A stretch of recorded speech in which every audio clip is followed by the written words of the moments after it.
कमरे के कोने में बैठे हैं। उनके हाथ में एक पुरानी डायरी है। यह घर मेरे दुखों की गवाह है। वह मन ही मन सोचते हैं। दीवारों पर लगी तस्वीरों में उनकी पत्नी सीमा की मुस्कुराती हुई तस्वीर है, जो अब केवल एक याद बनकर रह गई है। ही मैं रवि खिड़की के पास खड़े होकर बारिश की बूंदों को देखते हैं। कभी लगता है जैसे ये बूंदें मेरे आंसू हैं। वे कहते हैं वह अपने अतीत की यादों में खो जाते हैं, जब सीमा और वह इस घर में साथ हंसी खुशी रहते थे। रवि अपने कमरे में अकेले बैठे हैं। उनके सामने खुली डायरी है, लेकिन वह कुछ नहीं लिख पा रहे। क्या मैं कभी इस खालीपन को भर पाऊंगा? वह सोच रहे हैं। उनके मन में निराशा और अकेलापन है। रवि बिस्तर पर लेटे हुए हैं। तुम्हारी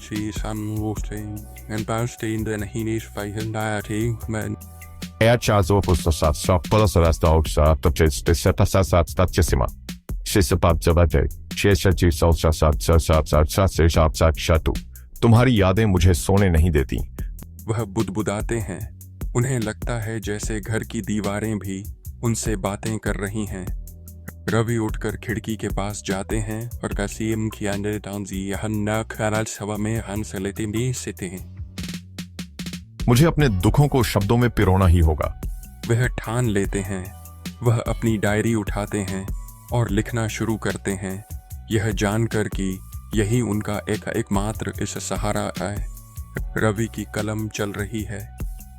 शब्द ही मेरे साथी हैं। वह लिखते हैं। धीरे धीरे उन्हें महसूस होता है कि उनके दुखों का भार कम हो रहा है। उनके चेहरे पर एक हल्की मुस्कान उभर रही है, जैसे उन्हें एक नया मार्ग मिल गया हो।